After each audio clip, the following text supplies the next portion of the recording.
சுபானக மக்களே என்ன மக்களே போற போக்க பார்த்தா எனக்கு என்னமோ இந்த வாரம் நம்ம எதிர்பார்க்காதவர்கள் தான் வீட்டை விட்டு வெளியே போவாங்க போலயே. ஏன்னா அந்த ஓட் லிஸ்ட் அப்படிங்கிறது ரொம்பவே டிஃப்ரெண்டா இருக்குது.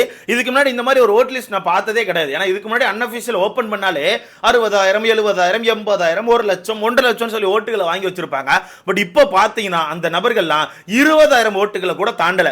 எப்படி 20,000 ஓட்டுகளை கூட தாண்டல.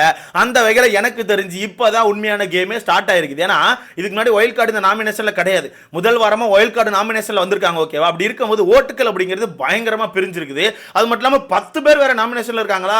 10 பேர்ல மக்கள் யாருக்கு ஓட்டு போட, எப்படி ஓட்டு போட, கண்டென்ட் வைஸ் போடவா இல்ல சும்மா நாச்சுக்கு போடவான்னு சொல்லிட்டு மக்களே கொஞ்சம் திணறிட்டாங்கன்னு நினைக்கிறேன். அந்த வகையில நீங்க எதிர்பார்த்திருப்பீங்களா ஒரு சில பேருக்கு பயங்கரமான ஓட்டுகள் வந்திருக்குன்னு சொல்லிட்டு. அந்த ஆட்களுக்கு ஓட்டுகளே வரல. நீங்க எதிர்பார்க்காம ஒரு சில பேர் விட்டுருப்பீங்களா, இவங்களுக்குலாம் ஓட்டுகளே வந்திருக்கான்னு சொல்லிட்டு அந்த நபர்களுக்கு பயங்கரமான ஓட்டுகள் வந்திருக்கு. அந்த அடிப்படையில் நம்ம ஒருத்தர் இந்த வாரம் வெளியே போங்கன்னு சொல்லிட்டு யோசிச்சுட்டு இருந்தோம். ஒன்னு அரோரா யோசிச்சோம், இன்னொன்று ரம்யா யோசிச்சோம். அதையும் தாண்டி இன்னொருத்தர் ஓவர் டேக் பண்ணி இந்த வீட்டை விட்டு வெளியே போறதுக்கான வாய்ப்புகள் இருக்கு. என்ன ப்ரோ சொல்ற, யார் ப்ரோன்னு கேட்டீங்கன்னா பார்த்துருப்பீங்க. நேத்துல இருந்து ஒரு மாதிரி கண்டென்ட் கொடுக்க ட்ரை பண்ணிட்டு இருக்காங்க. அது மட்டும் இல்லாம புதுசா வீட்டுக்கு அங்கங்க எச்சு துப்பிட்டு சுத்துறாங்கல்ல, அந்த நபர் இந்த வீட்டை விட்டு வெளியே போறதுக்கான வாய்ப்புகள் அதிகமா இருக்குது. ஏன்னா ஓட் லிஸ்ட் அப்படித்தான் இருக்குது. சரி, ஓகே, ஓட் லிஸ்ட்டை பார்த்துடலாமா? யார் ஃபர்ஸ்ட்ல இருக்கா, யார் லாஸ்ட்ல இருக்கா, யார் வெளியே போறதுக்கான வாய்ப்பு இருக்கு, எல்லாமே பார்த்துடலாம். அது மட்டும் இல்லாம இப்போ வீட்டுக்கு இந்த ராஜாகம் டாஸ்க் கொடுத்துருக்காங்கல்ல, இந்த டாஸ்க்கு காலைல நடத்த வேண்டிய டாஸ்கா இல்ல மிட் நைட்ல நடத்த வேண்டிய டாஸ்கா?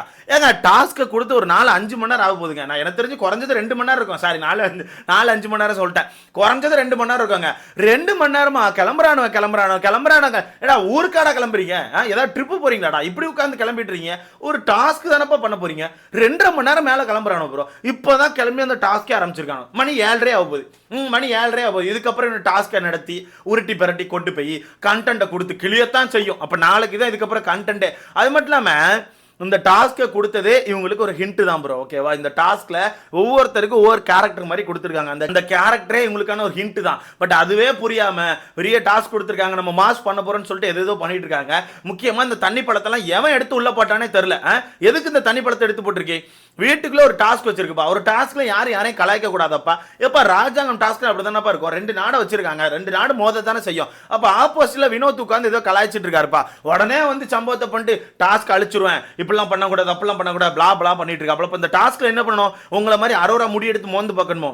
திருப்பி ஆரம்பிச்சிட்டாரு ப்ரோ, தனக்கான லீலைகள் ஆரம்பிச்சிட்டாரு. அரோரா முடி எடுத்து எங்க அப்படின்னு இருக்காரு. புத்தி பின்ன வேற எங்க போவோம்? அங்கத்தானே போவோம். புத்தி என்ன மண்டைக்குள்ள இருக்கோ அது அங்கதான் போவோம். அந்த வரல ரொம்ப கன்றாவியா பண்ணிட்டு இருக்காங்க. சரி, ஓகே, அதை சைடில் தூக்கி வச்சுட்டு யார் யார் என்னென்ன ஓட்டுகள் வச்சிருக்கா, யார் வெளியே போ அப்படிங்கிறத பார்த்தலாம். ஸோ வீடியோக்குள்ள போறதுக்கு முன்னாடி எப்பவும் போல மறக்காம இந்த வீடியோ லைக் பண்ணிட்டு சேனலை சப்ஸ்கிரைப் பண்ணிக்கோங்க. நீங்க போடுற ஒவ்வொரு லைக் வந்து நம்ம வீடியோவை ஒரு 10 பேருக்கு சஜஸ்ட் பண்ணோம். ஸோ முடிஞ்ச அளவுக்கு லைக்கை போட்டு சேனலை சப்ஸ்கிரைப் பண்ணிக்கோங்க. சரி, ஓகே, யார் வெளியே போறதுக்கான வாய்ப்பு இருக்கு அப்படிங்கிறத நான் ரொம்ப தெளிவாக சொல்லிடுறேன். சொல்லிட்டு நான் அதுக்கப்புறம் யார் ஃபர்ஸ்ட்ல இருக்கா செகண்ட்ல இருக்கா அந்த மாதிரி விஷயத்த பார்த்துறேன். யார் வெளியே போறதுக்கான வாய்ப்பு இருக்குன்னா ரம்யாவும் சுபிக்ஷாவும் இந்த வீட்டை விட்டு வெளியே போக வாய்ப்பு இருக்குன்னா அப்புறம் சொல்ற ரம்யா சுபிக்ஷாவான்னு கேட்டீங்கன்னா எஸ் ப்ரோ. ரம்யாவை பொறுத்தவரைக்கு போன வாரமே தூக்கி இருக்கணும். ஓகேவா? 2 நாளைக்கு முன்னாடி இந்த சாட்டர்டே சண்டே எபிசோட்லயே ரம்யாவை தூக்கி இருக்கணும். ஓகேவா? ரம்யாவை தூக்காம விட்டதுக்கான ஒரே ஒரு காரணம் பிரவீன்கான எவிக்ஷன் மட்டும்தான். ஏன்னா பிரவீனை ஒரு காரணமா எவிக் பண்ணியிருக்காங்க. அவர் கண்டிப்பா ஒயில்ட் கார்டா வருவாரு. ஏன்னா அவர் வெளியே போகும்போதே பார்த்துருப்பீங்க, இந்த வீட்டில் உங்களோட பயணம் வித்தோட முடிந்தது அப்படிங்கிறது பிக் பாஸ் சொல்லல. அந்த பேட்சை வந்து பிக் பாஸ் கல்ட்டில் எதுவுமே பண்ணல. அவர் ஜாலியாக தான் வெளியே எடுத்திருக்காங்க. ஸோ கண்டிப்பா ஒரு ஒயில்ட் கார்டா விடுவாங்க. அதனால தான் ரம்யாவை வீட்டுக்குள்ள விட்டு வச்சிருக்காங்க. இல்லைன்னா ரம்யாவெல்லாம் வீட்டுக்குள்ள வைக்கவே மாட்டாங்க. ஏன்னா கண்டென்ட் அப்படிங்கிறது சுத்தமா கிடையாது ப்ரோ. வெறும் டிராமா மட்டும்தான். சும்மா எதுக்கா கத்தணும் உன்னா அவங்க தான் பெரிய அந்த ஒரு வாம் ஃபயர் அப்படின்ற மாதிரியே பேசுறாங்க ப்ரோ. இன்னைக்கு கூட காலைல வீட்டுக்குள்ள தேவையில்லாத சண்டை மத்தியானம் போல. யாருக்கா ஏதாவது சொல்லணும்னா ரம்யாவுக்கு மூஞ்சிக்கு நேரம் வந்து சொல்லுங்க. ரம்யாவை பார்த்து உங்களுக்கு பயமா? ரம்யாவுக்கு நேரம் சொல்லுங்க. ரம்யாவை பார்த்து இந்த வீட்டில் யாருக்கு என்னங்க பயம்? ரம்யா அப்படி இந்த வீட்டில் என்னத்தை அப்படி பண்ணிட்டாங்கன்னு சொல்லிட்டு எல்லாருக்கும் பயம். சும்மா அப்படியே தனக்கு தானே ஒரு தற்பெருமை பீத்திக்கிட்டே இருக்குது. ரம்யாவை பார்த்தா பயம் அப்படின்னு மாதிரி. இதுக்கு தான் சேதனை எனக்கு அடியடினு அடிச்சாரு. ஒரு டாபிக் எடுத்து போட்டு அடிச்சிருப்பாரு. பாருவை பார்த்து நம்ம ரம்யா சொல்லியிருப்பாங்க, பாரு நீ நினைச்சா நீ என்னையே அடிக்கலாம்னு சொல்லி ரம்யா ஒரு டயலாக் விட்டுருப்பாங்க. அந்த டயலாக் எடுத்து போட்டு நம்ம சேதனை அடியடினு அடிச்சிருப்பாங்க. எனக்கு நீயே பெருமையா பேசிக்காதமா, ஃபர்ஸ்ட் நீ உன் கேம் ஆடு, அதுக்கப்புறம் யார் ஒன்று அடிக்கிறாங்க அடிக்காம விடுறாங்க அப்படிங்கிறத பார்க்கலான்னு சொல்லி அடிச்சிருப்பாங்க. அதே மாதிரி தான் ரிட்டன் இன்னைக்கு பண்ணிட்டு இருக்காங்க. அந்த வகையில் ரம்யாலாம் இந்த வீட்டுக்குள்ள வேஸ்ட் ப்ரோ, தூக்கிடுவாங்க. ஓகேவா? அடுத்ததான் சுபிக்ஷா. ஓட்டுக்கள் அப்படிங்கிறது சுத்தமா இல்லை. சுபிக்ஷாவுக்கு ஓட்டுகளே இல்லை. நீங்கள் நினைக்கலாம் ப்ரோ சுபிக்ஷாவோட முக்கியமான பிளேயர்ஸ்லாம் இந்த இதில் இருக்காங்க ப்ரோ, அவங்களெல்லாம் தூக்க மாட்டாங்கன்னு கேட்டிங்கன்னா கண்டிப்பாக தூக்க மாட்டாங்க. ஏன்னா அவங்கள ஒரு சில பேர் வச்சு கண்டென்ட் வந்துட்டு இருக்குது. அதனால கண்டிப்பாக அவங்கள தூக்க மாட்டாங்க. என்னோட கெஸ் படி நான் இப்போ சொல்கிறேன், நோட் பண்ணி வச்சுக்கோங்க.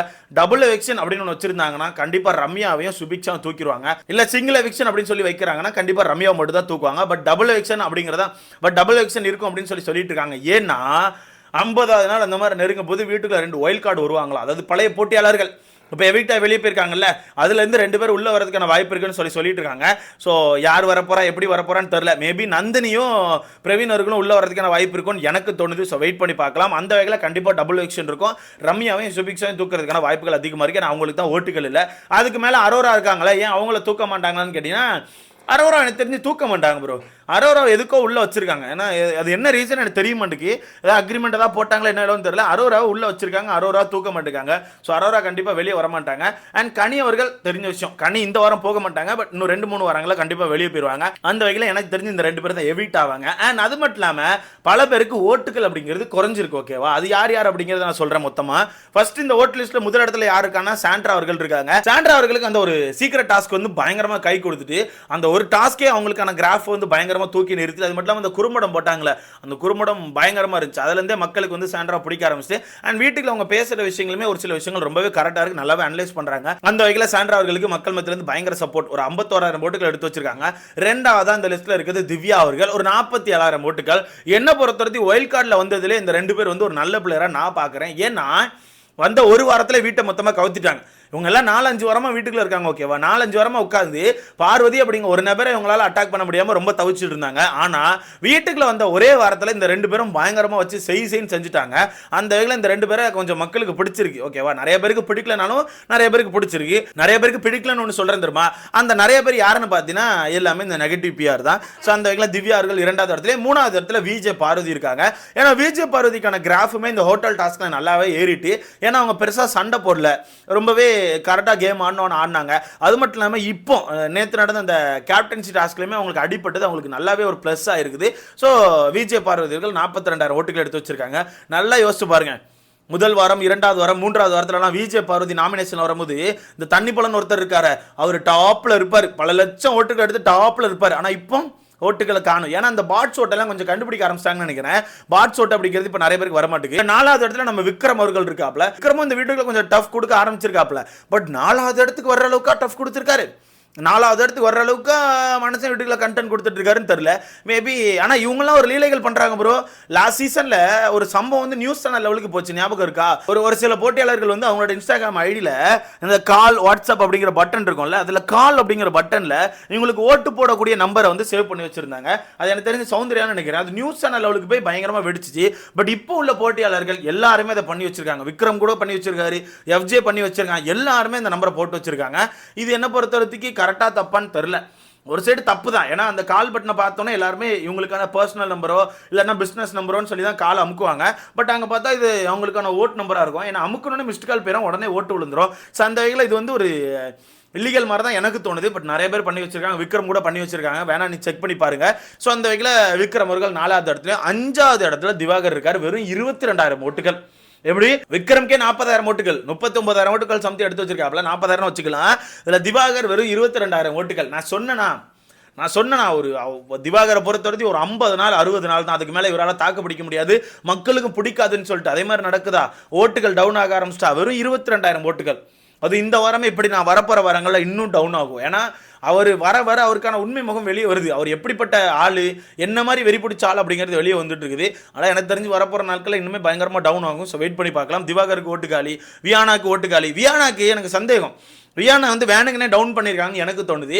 ஏன்னா வியானாக்கான அந்த பிஆர் டீம் எல்லாம் பயங்கரமாக எக்ஸ்போஸ் பண்ணாங்க. இவ்வளோ லட்சம் செலவு பண்ணியிருக்காங்க, பாட்ஸ் ஓட்டுக்கு இவ்வளோ செலவு பண்ணியிருக்காங்க அப்படிங்கிற விஷயத்தெல்லாம் எக்ஸ்போஸ் பண்ணாங்களே.